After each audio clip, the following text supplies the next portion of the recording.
Hello humanoids, Halfling Hannah here from Halfling Hobbies, and I love Volo's Guide to Monsters. It is probably my favorite monster manual, because not only do you get some really cool monsters, you get expansions to monsters that we already know and love, as well as some really incredible monster lore, which I am a huge fan of. I love to include monster lore in my sessions. And as I was browsing Volo's Guide for my newest session, I realized that I was overlooking some really cool monsters. Not just monsters that were like, oh my gosh, this could kill my party and it would be amazing. Monsters that had some really good lore, that could make some really good side quests and just story points. And I thought, I wonder if anyone else is overlooking these monsters too, which is why we're going to look at 7 overlooked monsters in Volo's Guide to Monsters that have really great lore. Here we go.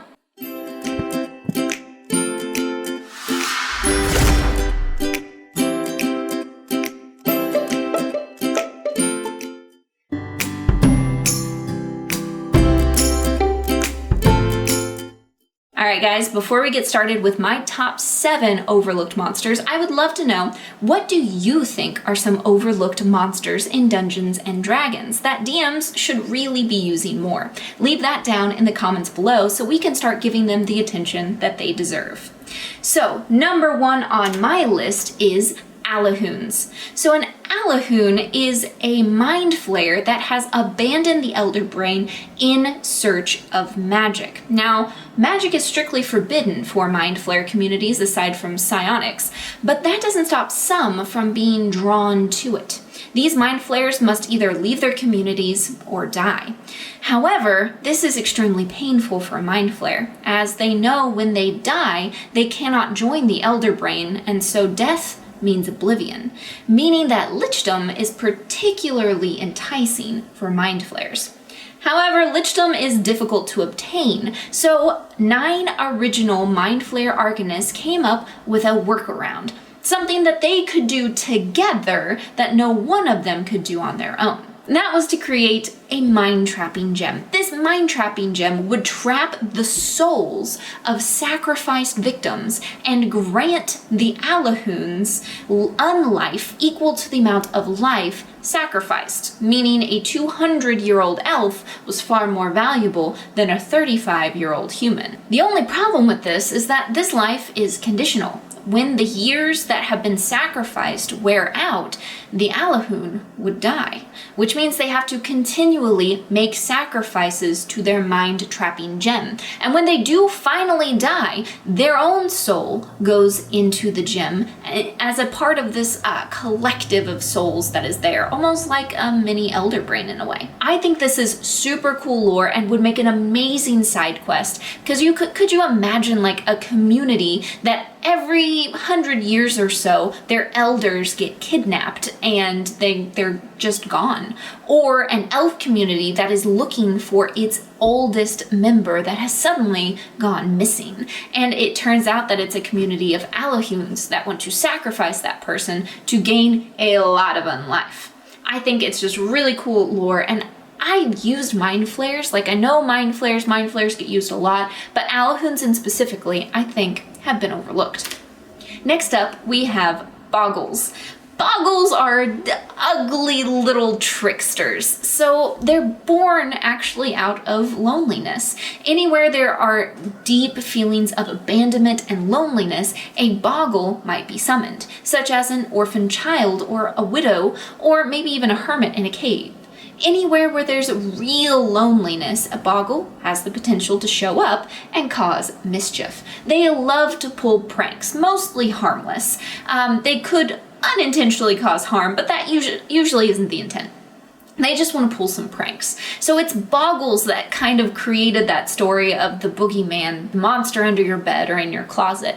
Those came from Boggles, who love to scare children and just in general cause mischief. Cool thing about Boggles is that they can actually create portals. So anywhere that there's a framed in area, such as a picture frame or a window, a Boggle can change that into a portal to teleport themselves very small distances, or even reach through to somewhere else. So if there's a cup on a high shelf and the Boggle's hiding under the bed and they want to knock it off to scare a kid, then they can just create a little portal, reach through, and knock off the cup. They can also use this for very quick escapes.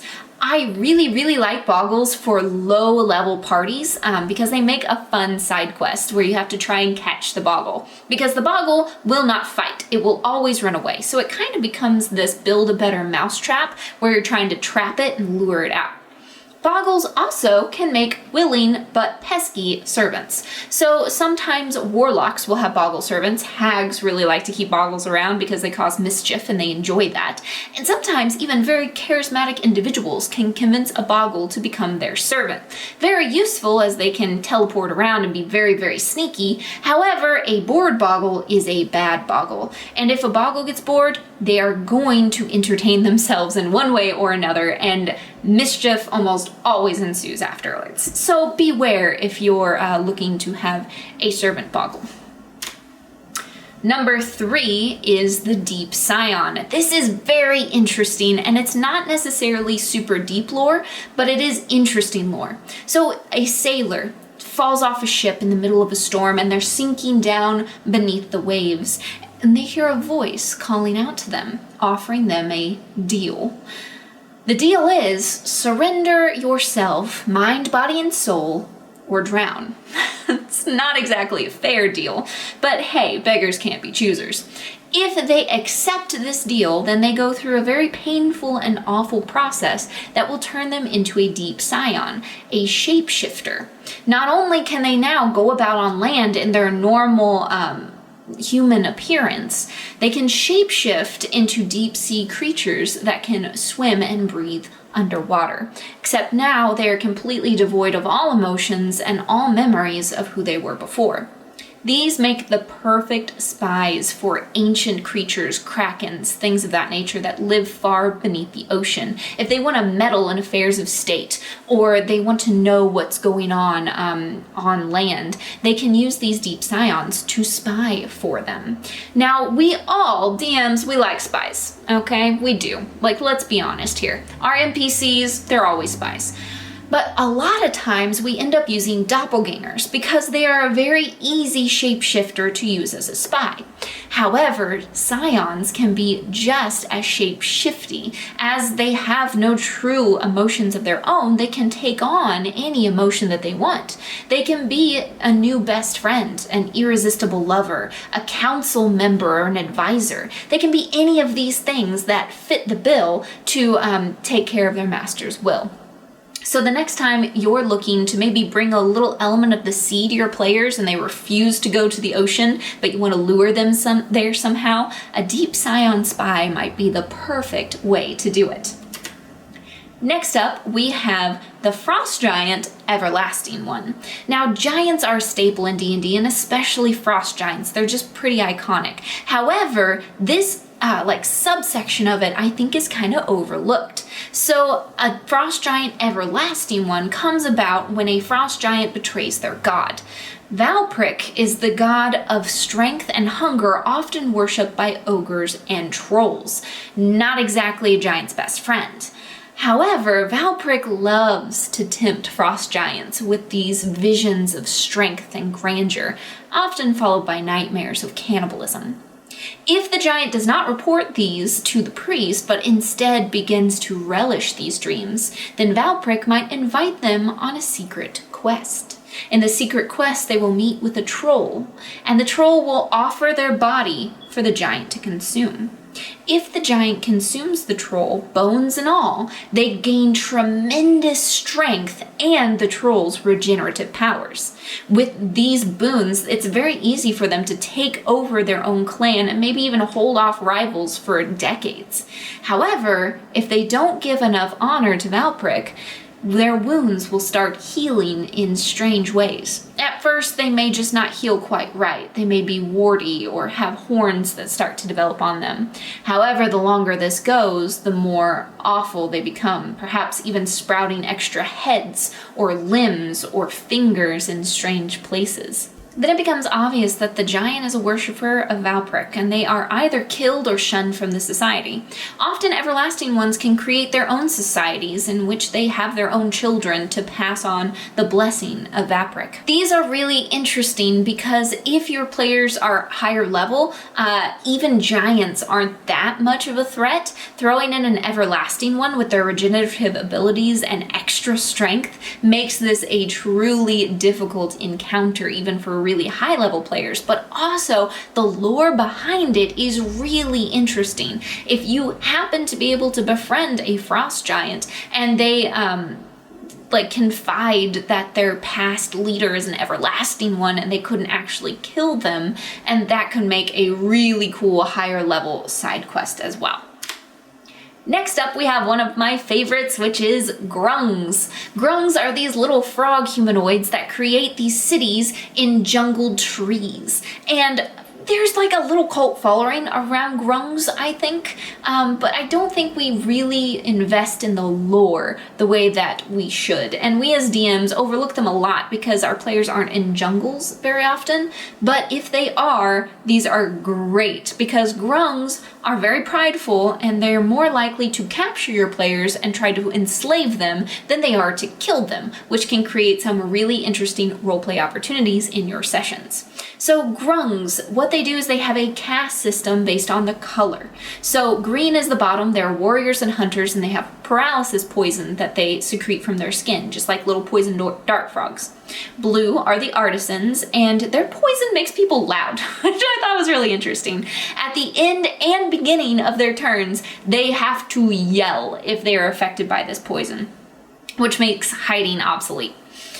Purple, these are the overseers of both of those two groups, and their poison makes a person have to soak in liquid or mud at the end of each turn.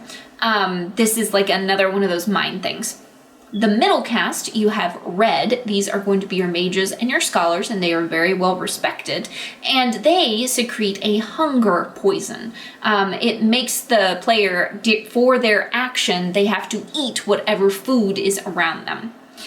The upper caste consists of orange grungs, which are elite warriors, and they have a frightening poison on their skin. Players affected by that take the frightened condition. And then gold, which is the highest level, and these are your leaders. These are going to have a charm poison. Any player affected by it who fails their saving throw is effectively charmed by that grung. The reason why I find this lore so good is that there's so much to it. You could actually run an entire campaign in a grung society. There is just that much that you can pull from this, from the caste systems and from grungs wanting to get out of the lower caste system or maybe be set free from that. And you can stage a grung rebellion for your entire campaign, which sounds like a whole lot of fun to me. So love lore that can be its own campaign. I absolutely love it. Next up, we have something that's very overlooked, which is Corins. Corins are earthy fae. These are, they're secretive, they're solitary, and they have a very strong connection to stone and earth. An entire tribe of Corins will only meet once a week to perform their ritual dances in which they beat on the stones with their hooves and clubs.